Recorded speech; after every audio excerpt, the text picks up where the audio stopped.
सब गुरु भाई बहनों के चरण में प्रणाम करती हूँ, मेरा प्रणाम स्वीकार हो। माता पिताजी के चरण में प्रणाम करती हूँ, मेरा प्रणाम स्वीकार हो। गुरु भाई बहन, मैं एक कथा सुनाने जा रही हूँ, इस कथा को पूरा सुनिए और रहस्य जानिए।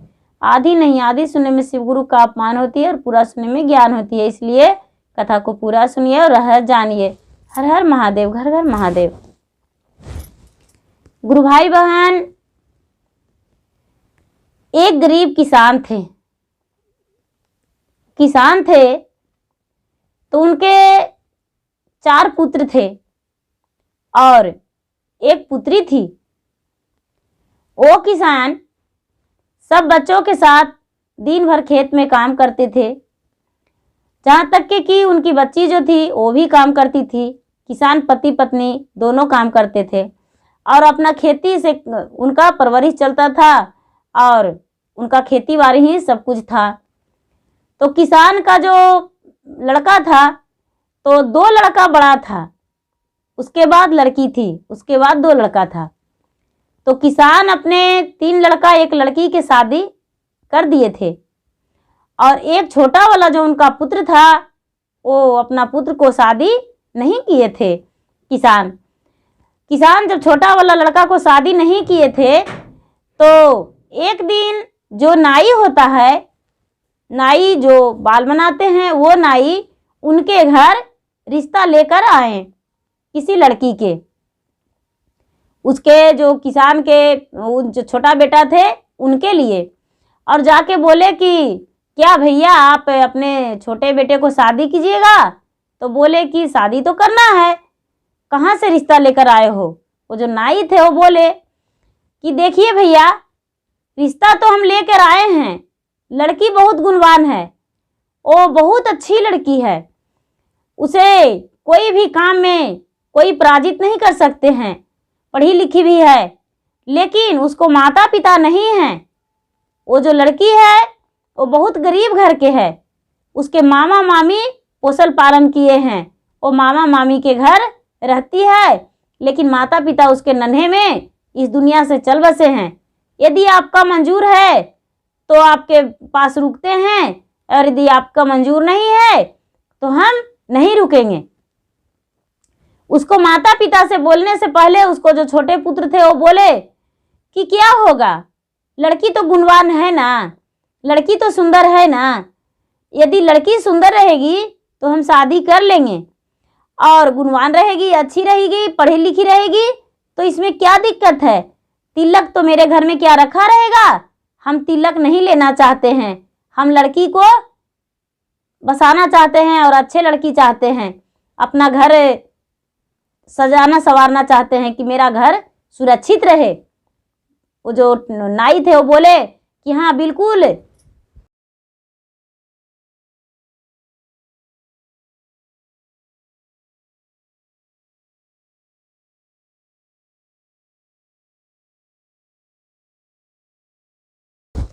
बिल्कुल आप जैसा कह रहे हैं उसी तरह लड़की है, यदि आपका मंजूर है तो हम रिश्ता पक्का करते हैं और नहीं तो नहीं।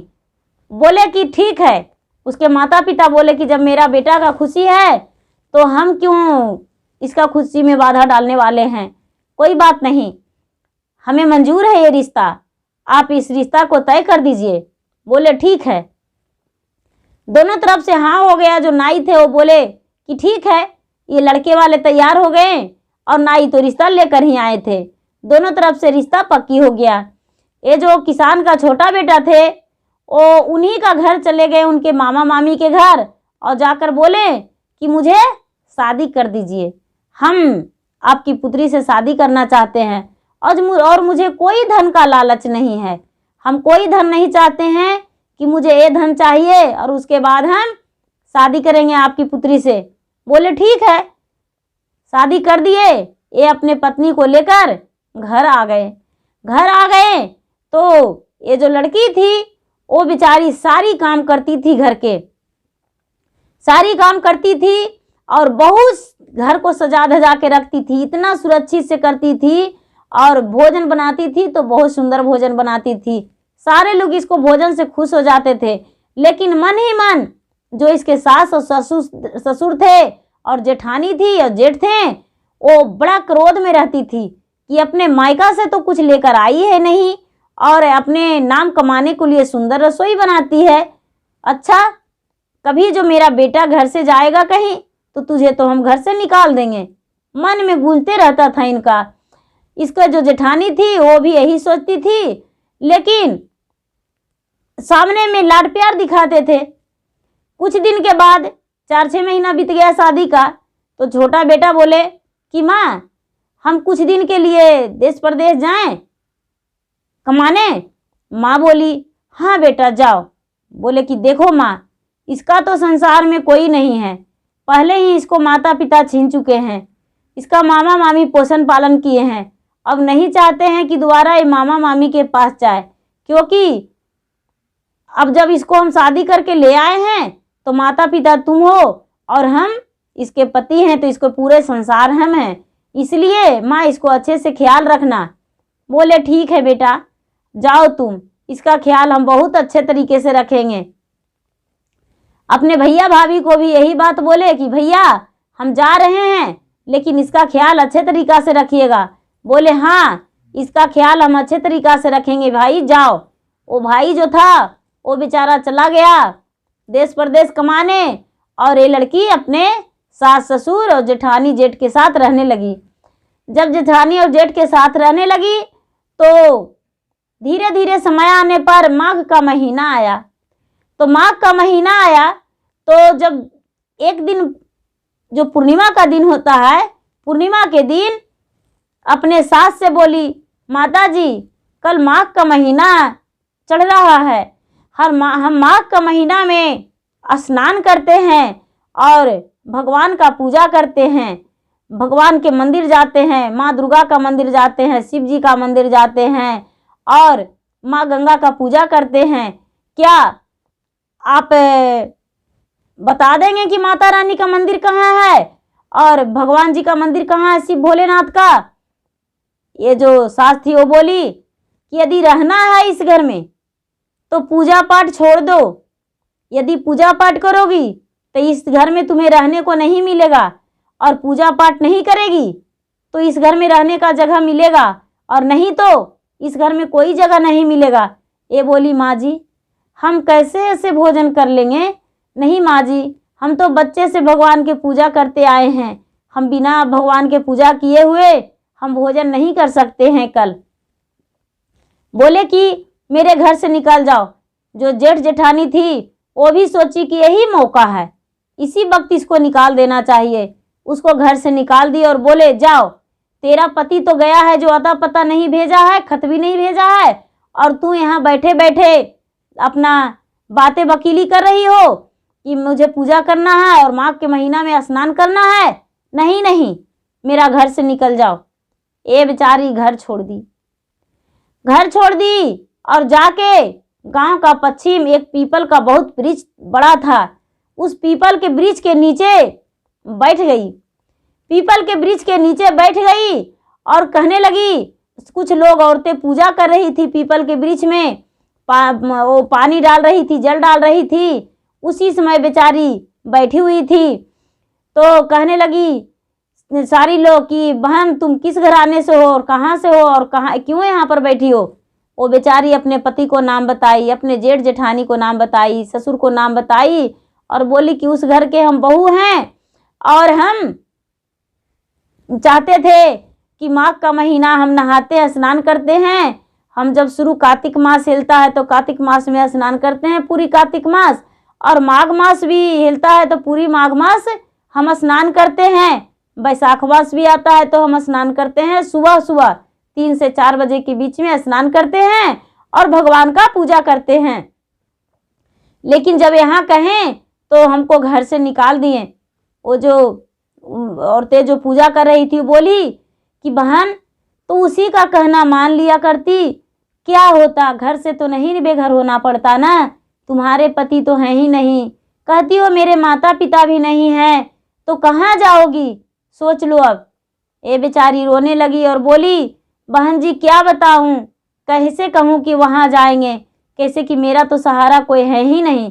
बोले तो क्या कहूं, मेरे पास भी तो नहीं उतना क्षमता है कि तुम्हें ले जाकर रखूं, इतना ही में जो मिट्टी कोड़ते हैं कुम्हार और उनकी पत्नी वहां पर आए, उस पीपल के वृक्ष के पास। पीपल के वृक्ष के पास आए और मिट्टी लिए हुए थे डाली में, उसी रास्ते से जा रहे थे अपना घर। तो कुछ लोग के बातें सुने तो बेचारा कुम्हार और उनकी पत्नी दोनों खड़ी हो गए। कहने लगे कि क्या बात है।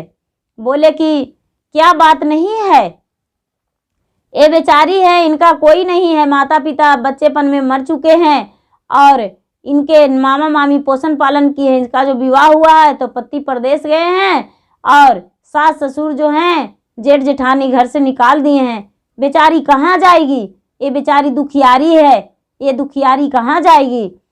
ये जो कुम्हार और उनकी पत्नी थी वो बोली, बेटी हम तुमसे कुछ बोले, हम तो मिट्टी कोड़ते हैं और चाक पर बनाते हैं बर्तन और बर्तन बनाकर बेचते हैं, उसी से अपना गुजर बसर करते हैं। मानो कि हम तुम्हारे माँ हैं और हमारा तू बेटी है, चलो मेरा कोई संतान नहीं है। ये बेचारी बोली, माँ पिताजी हम आपके साथ चलने को लिए तैयार हैं।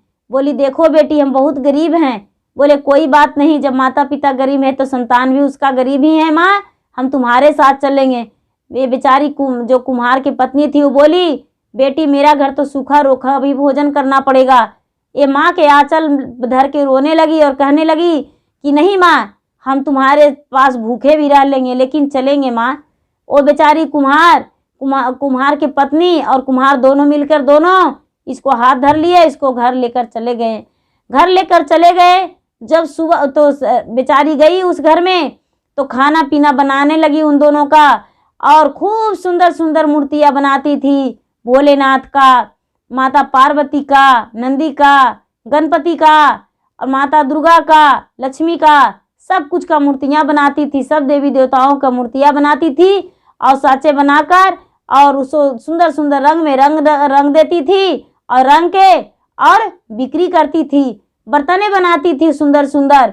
जो कुम्हार थे उनको बहुत मदद करने लगी और जब ये घर से निकली थी लड़की तो इसके घर से जो भी लक्ष्मी थे वो इनके साथ धर लिए थे कि नहीं, इस घर में मुझे भी नहीं रहना है। इतनी पूजा पाठ करने वाली को निकाल दिया है तो हम इसके घर कैसे रहेंगे।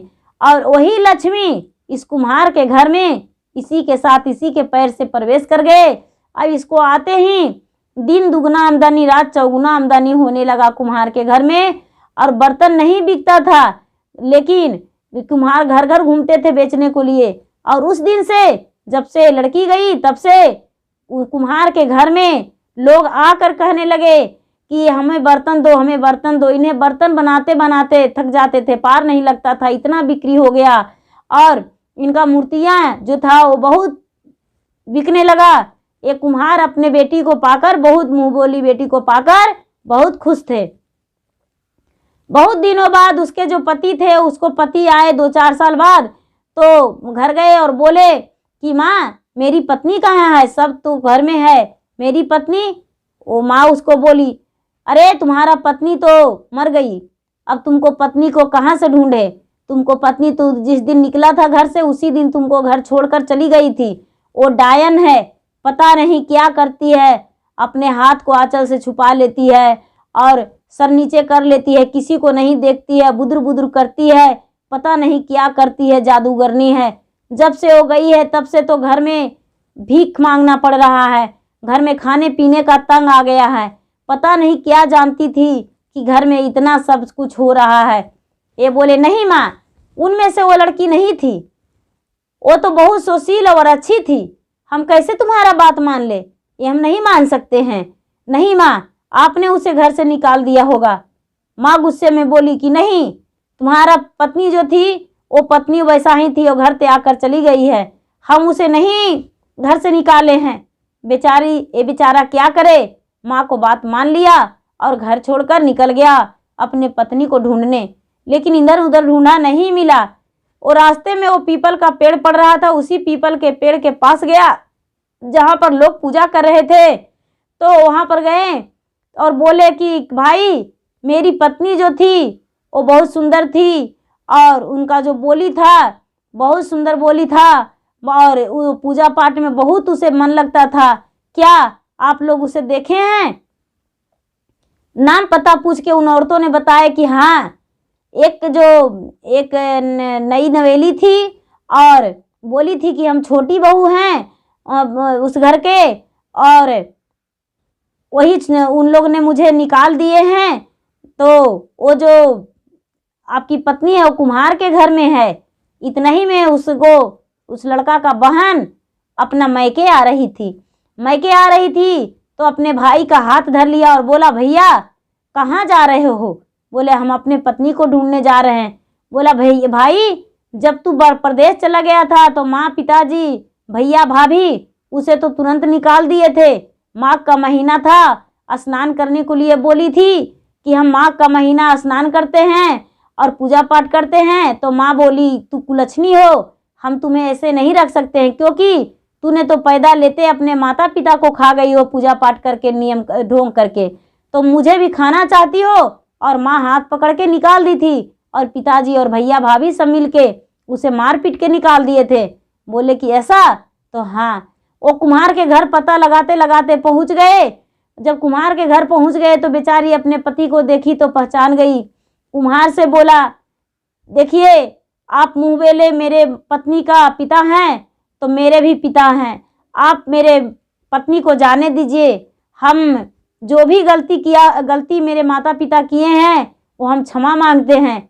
वो कुम्हार की पत्नी बोले, नहीं, उस घर से तो घर अच्छा बेघर ही है बेटा, हम तुम्हारे घर नहीं जाने दे सकते हैं अपने बेटी को, क्योंकि तुम्हारे जो माता पिता हैं, भाई भाभी हैं, वो बहुत बेइज्जत करके और मेरे बेटी को हाथ पकड़ के निकाल दिए थे।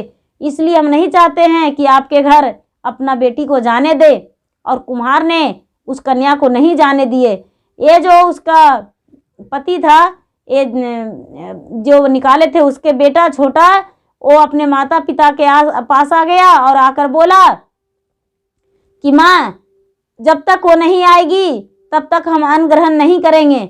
चलो उसके पास जाकर माफ़ी मांगो और तूने विदा करा के और मेरे पत्नी के वापस लाओ। उसको भैया भाभी और माता पिता सब गए और उस कुम्हार से हाथ जोड़े विनती किए कि अब ऐसा गलती नहीं करेंगे, तूने मेरे बहू को जाने दो। वो जो जेठानी थी वो बोली, मेरी देवरानी के जाने दो, अब हम हाथ जोड़ते हैं, विनती करते हैं, अब मुझसे ऐसा गलती नहीं होगा। सारे लोग क्षमा मांगे और क्षमा मांग के और उन्हें विदा करा के लाए, नई बहू की, और विदा करा के लाए। बेचारी अपना घर आई और जब अपना घर आई तो अपने सास ससुर जेठ जेठानी सबको साथ में रहने लगी और सब उनसे माफ़ी मांगे कि हमसे बहुत बड़ा गलती हो गया। और बोले कि देखो, सारी लोग हम मेहनत करेंगे और मेहनत करके और कमा के और एक भगवान का मंदिर बनाएंगे, क्योंकि ये चाहती है कि पूजा करे तो ये प्रतिदिन पूजा करे, कोई दिक्कत नहीं। और इसके लिए एक तालाब भी खतवा देंगे, ये तालाब में स्नान करेगी और मंदिर में पूजा करेगी, उसके बाद ही सारा काम करेगी घर का, क्योंकि इसे बहुत दुख दिए हैं तो सुख भी हम ही लोग देंगे। और सारा परिवार मिलके मेहनत करने लगे, बहुत मेहनत करने लगे, बहुत मेहनत किए और मेहनत करके पैसे कमा के और एक भगवान का छोटा सा मंदिर बनाए और छोटा सा मंदिर बना के भगवान का स्थापना किए, महादेव का स्थापना किए और गणपति का स्थापना किए और इनको पूजा करने को लिए बोले कि ठीक है, तुम्हें कहीं जाने का कोई ज़रूरत नहीं, तूने बोली थी ना कि मंदिर कहाँ है, मंदिर मुझे बता दीजिए, तो लो भगवान के मंदिर दरवाजे पर बना दिए हैं और तुम्हें कहीं जाने की ज़रूरत नहीं है। एक छोटा सा तालाब भी खतवा दिए और खतवा के बोले, लो एक तालाब भी खतवा दिए हैं, इसी तालाब में तुम स्नान करना और भगवान का पूजा करना। ये लड़की क्या करती कि तालाब में जाती, तालाब में स्नान करती और भगवान के मंदिर में जाकर पूजा करती, प्रतिदिन स्नान करती थी, पूजा करती थी और उसके बाद भोजन बनाती थी और सारे परिवार को खिलाती थी। सारा परिवार इसको भक्ति भावना से बड़े खुश थे और बड़े प्रसन्न थे और बहुत प्रसन्न हो गए और इनका घर में धन लक्ष्मी फिर से भर गया। और इसका जो मायका हो गया वो कुम्हार के घर हो गया और ससुराल तो इसका ससुराल जो ससुराल था वही ससुराल रह गया। सारा परिवार स्वीकार लिए और स्वीकार के और इसको अच्छे तरीके से रहने लगे। शिव भोले दानी में इतना शक्ति है कि असंभव को संभव बना देते हैं और संभव को असंभव बना देते हैं। तो जैसे बिखर गए थे परिवार, लेकिन महादेव की कृपा से, भोले दानी की कृपा से, माँ दुर्गा की कृपा से एक कर दिए और परिवार फिर से एक हो गए और एक होकर और रहने लगे। सारा धन संपत्ति फिर से वापस आ गया। गुरु भाई बहना, मेरा वीडियो अच्छा लगे तो इसे लाइक कीजिए, शेयर कीजिए, सब्सक्राइब कीजिए। धन्यवाद। हर हर महादेव, घर घर महादेव।